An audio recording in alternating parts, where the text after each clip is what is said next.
And thus, it has been exactly a week since 2020 began. Welcome, folks. Hello, hello, hello. I can't believe that it's already been like a week since New Year's Day and it's been 2 weeks since Christmas. It feels so weird how quickly time passes, and like I didn't even get to realize the fact that it's like Christmas season before it was like too late, and then it was like already like a couple days before Christmas, so it feels like kind of missed out on that opportunity of being in the Christmas spirit in general. But today, I want to take a moment to reflect on this previous year. Like 2021 is going to be really exciting. There's going to be so much new stuff, so many changes, so many different things. Like we know very little about Overdress for the next week and a half until the stream on the 19th, where they're going to reveal everything about the Vanguard Project 2.0, as they're calling it. And there's a lot of excitement that's like surrounding all of that, and a lot of people are both a bit nervous and a bit excited and a mix of everything. And for myself, it's the exact same thing, but I know for a fact that it's going to be probably very different from what we've had the previous years, and it's going to be, a very different kind of Vanguard is kind of what I'm expecting. And honestly, I'm really excited for that too, because I always like new things. But before we go on to this, potentially very different 2021, I want to reflect on 2020. And I've already done some reflecting, throughout recent videos, like looking at, the last year of Zero and stuff like that. But I wanted to also take a moment to talk about the TCG, because this isn't necessarily reflecting on, the TCG as a whole over the year, because I've already done videos across the year kind of reflecting on certain things about the game. But I saw a really interesting video by this Pokemon TCG YouTuber I watch called Dan Noura, who basically makes videos, or like he makes, Pokemon TCG videos, but he made a video titled, in Japanese, if you roughly translate it, it basically means like top 5 cards that I relied on in 2020. So of course about Pokemon. But I watched that video and I was like, that's really interesting, because he talks about that in the sense of like, these are the 5 cards that he relied on in tournaments or in like for videos or whatever.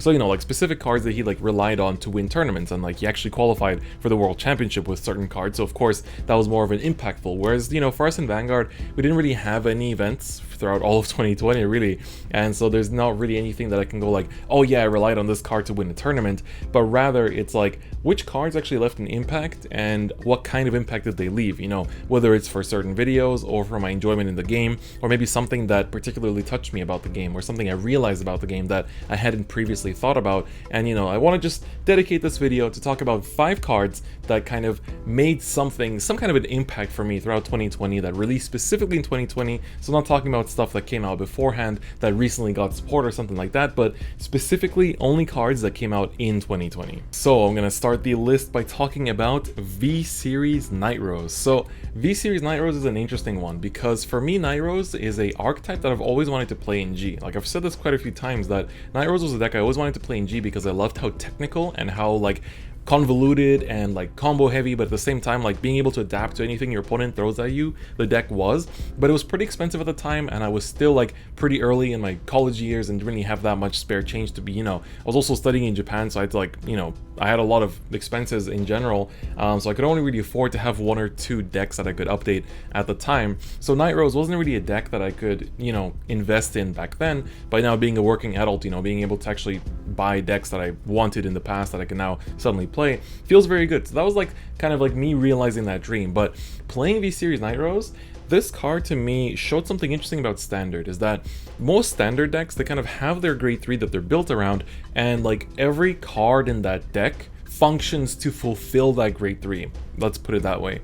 Whereas Nightrose was very different. She's a grade 3 that functions to fulfill the deck by, destroying everything after they attack or boost, or by just like superior calling stuff that then combos into other stuff, and then like Skull Dragon is the ultimate finisher. But the deck has paths and routes where it basically has the option to say like, okay, depending on the matchup and depending on the game state, I can either choose to go like the more grindy route by going into like the boats and like more of the banshees to draw extra cards, or I can push extra attacks and higher powered attacks to actually push my opponent faster to win the game faster. So the fact that you have those lines of play in Nightrose in Standard, for me was really, really exciting, because until that time, there were very few decks, if any, that actually offered you those lines of play. And so for me, Nightrose introducing that into Standard, something that was very common in G thanks to Strides, it was really, really cool. And it was a bit of an intricate kind of thing, not something you would notice on like the first time you play the deck, but it was really cool that the more I played played it, the more I appreciated it. And for me, Nightrose comes in at number 5, the V-Series Nightrose with her standard deck. I really want to dive into the premium side of things with Nightrose too, so that's going to be an exciting thing to explore throughout this year as well. Now, probably not surprising to too many, number 4 is going to be Gabriel. So Gabriel V-Series, very recent release. This one came out just about a month ago, and so Gabriel for me, of course, one of my favorite units of all time. I really love Gabriel from G because I thought that the deck was really fun. It gave me the kind of complexity I liked. It was a different kind of play style, something very different from what I was used to experiencing, and it was really fun. I always enjoyed it throughout all of G, and then it just kept evolving over time, and it was a really cool deck that kind of took on different forms over time, and then they reintroduced it into standard. It was different from what I expected, but it was still retaining that image of what a Gabriel deck should do. And so for me, the reason why this deck comes out as number 4 is, while the playstyle of it might not be as intricate as, for example, Nightrose that we just talked about, for me what was cool about this deck is that it came out, of course, after the entire kind of like Luard drama, and like I personally wasn't really enjoying the TCG after the Luard stuff was happening, as I think a lot of people weren't either, and so I was kind of taking a bit of a backseat from the TCG, especially from Standard and Premium too, to an extent, just because of Luard basically. But Gabriel was the first deck that I played after that period, and I was like, wow, it's so nice to play Vanguard again. And I think it was this deck specifically that I associate with that feeling of like, it's nice to like just dedicate to the TCG again, because until that time I was playing more Zero during the Luard period, I guess. And so for me, this card is kind of associated with that positive memory of like, this is the deck that really brought me brought my excitement back for the game this year the most, I would say. And on top of that, I think it's also the kind of like, this is the card that I looked at and I was like, this is such a standard card, but what can I do with this in premium? And there's a lot of premium content coming. Actually, I've been playing a lot more premium these last like 3 weeks than standard. Like standard's been kind of on the back burner for me, and premium has been kind of my main focus lately because I'm just having so much fun with so many different decks. But Gabriel definitely at number 4 for kind of revitalizing my hype for Vanguard, let's just put it that way. And now at number 3 is none other than the V-Series Dragonic Vanquisher. So why Vanquisher? First things first, I'm a huge fan of Team Fukuhara in G Next. You know, both Shion and Henry and Rin, you know, that they're some of my favorite characters in general. But so Vanquisher I first picked up in G because I liked Henry, and then I was like, oh, the deck is pretty fun, you know, this is pretty cool. But then in Standard, when this deck came out in, you know, like right after Worlds basically, or just at the period that Worlds was taking place last year, this deck to me showed the new level that Standard could be on. Like, this is the level that Standard could be on, and I was like, wow, these decks, this is so much more fun, so much more exciting, so much cooler than what Standard has had to offer until then, because you basically had, like, of course the early game of this deck was basically non-existent, but what's cool about this deck is the fact that there's little intricate things and plays that you realize that you could do, that like the more you play the deck, the more you think about them, the more you realize that these are options that you actually have available to you. And so the cool thing about the deck was that at first you were like kind of thinking about it like, okay, I can like, you know, hand bind stuff with Jaggy Shot and then call that stuff out that was bound by their own effects and then get more attacks. But then when you realize stuff like, oh, Dragonic Vanquisher, like going first and not having Great Reason Soul, you can't actually like hand bind and get that extra, you know, that 3 bound cards in a turn to get the plus 10k buff to the front row. But for me, it was cool to realize that, oh, I can bind my own thing and then bind something with Jaggy Shot and then bind from hand to actually get the 3 cards bound in 1 turn requirement to get the plus 10k to front row and then start pummeling my opponent faster. So this was the coolest deck for me because it showed that also it had these like little intricate lines of play where you can kind of decide like to either move in this way or in this way. The mirror match was really cool as well, and overall this deck just felt like it lifted the kind of skill floor of Standard quite a bit. Of course, some other decks kind of set it down, but it felt like Standard had quite a few decks come out throughout 2020 that lifted that skill floor. You know, it was like Vanquisher, Chrono Jet I would also argue was one of those decks, but then there were some decks that were pretty helmet, that were pretty easy to play, pretty straightforward, not much to really like think about, that also lowered it. So there was a good balance of like, I guess between, you know, not every player likes the more complex type of stuff, so I guess it was a good balance of different types of decks for different types of people. But Vanquisher comes in number 3 for that sole reason that it felt like it really lifted the floor of the game for Standard in general.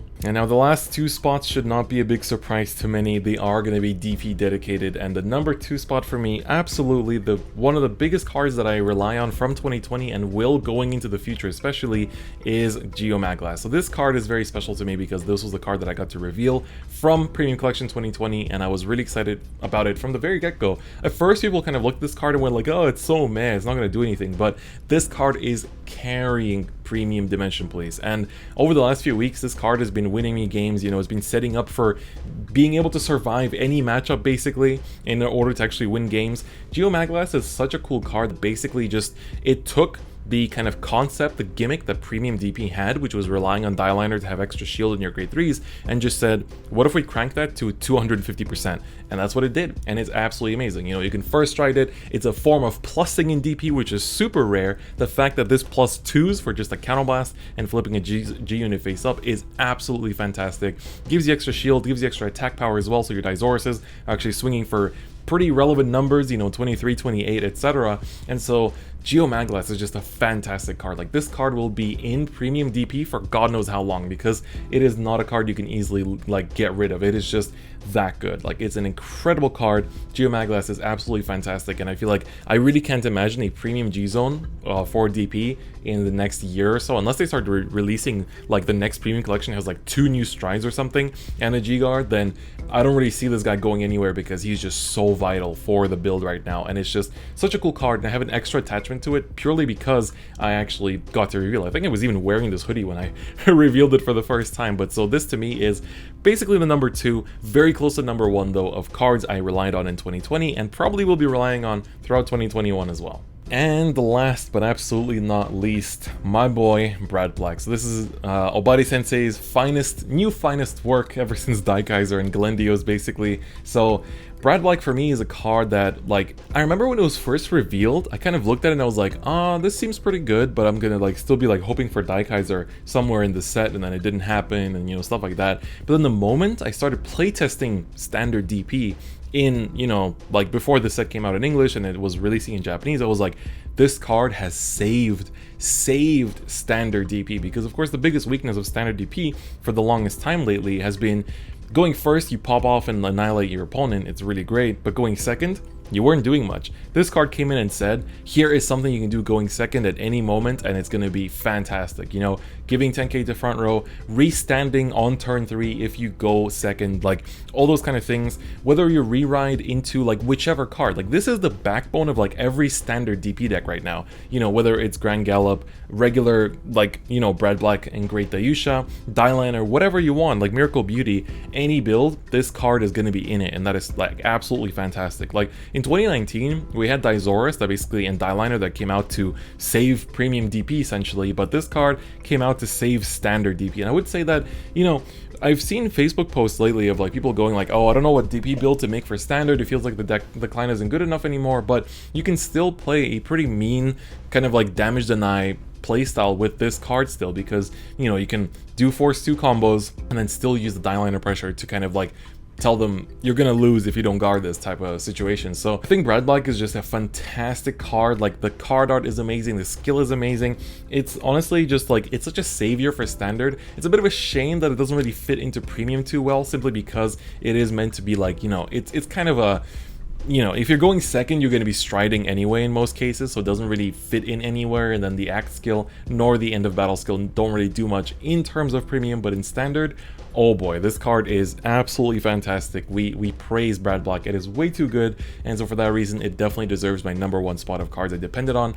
and will depend on in the future, because I think this will be the backbone for standard for a really long time, unless they make going second somehow miraculously better in the future with Overdress, but we'll see if they decide to do that or not. Alright, so that is basically it for this video. This was my top 5 cards that I depended on in 2020. Let me know your guys' top 5 in the comments. Which cards did you depend on? If you had tournaments in your local area, or you played on like CFA tournaments and stuff like that, were there any cards that like brought you victory, or cards that you really used in your tournament decks a lot, or cards that you actually like used more in your testing and stuff like that than others? Let me know in the comments. I'm honestly really curious to see what you guys have to say as well. Also, I guess for the Zero folks watching this video, like, feel free to leave your top 5 Zero cards if you you want to. I mean, this is a TCG video, but, you know, I'm trying to kind of unite the communities. I want people, you know, the Zero players to play TCG, the TCG players to play Zero. I think it's cool to be able to enjoy the franchise, you know, in 100%.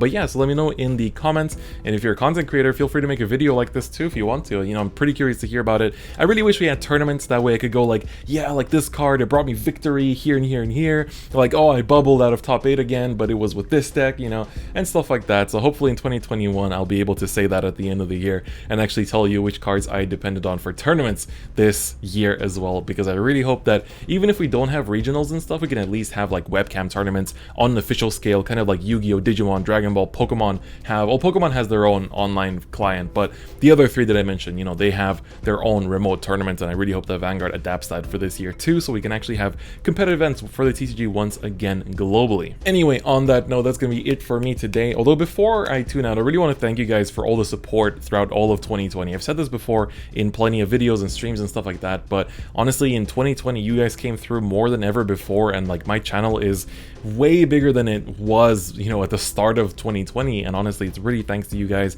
You know, you come through on my YouTube, my Twitch, like wherever I really do stuff, and I really do appreciate the people that come through, whether it's for TCG, Zero, or just for whatever I'm doing. You know, I really appreciate that, and I will continue to do my best throughout 2021 as well. I have a lot of interesting projects that I want to work on, and hopefully you guys find that interesting too. And I really want to up the quality of this channel as well. I feel like, especially with Zero content, and also with a kind of like reacting to streams and stuff, I kind of have been a little bit lackluster with some things and taken the easy route, sometimes the lazy routes. So I really want to up the quality of the channel again, much like how I used to in the past, and kind of keep challenging myself to make the channel better as well. And hopefully, I mean, we reach 40k sometime soon. You know, I'm not too focused on these kind of subscriber goals, but it is a cool thing to think about and, you know, kind of celebrate with the community as well. So let's do our best, or I'll do my best at the very least in 2021 as well, and hopefully keep Vanguard exciting and fun for you guys to play and be excited about, honestly, as well, because I think 2020 was very heavy for a lot of us, and I hope that 2021 we can make a difference, kind of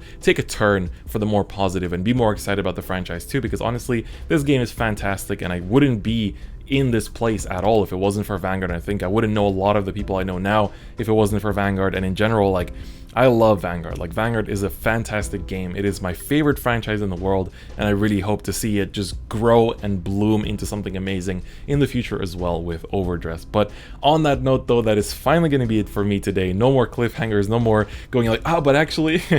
Anyway, take care, guys. Thank you so much for watching this video, and have a great 2021. I'll see you guys next time. Bye-bye.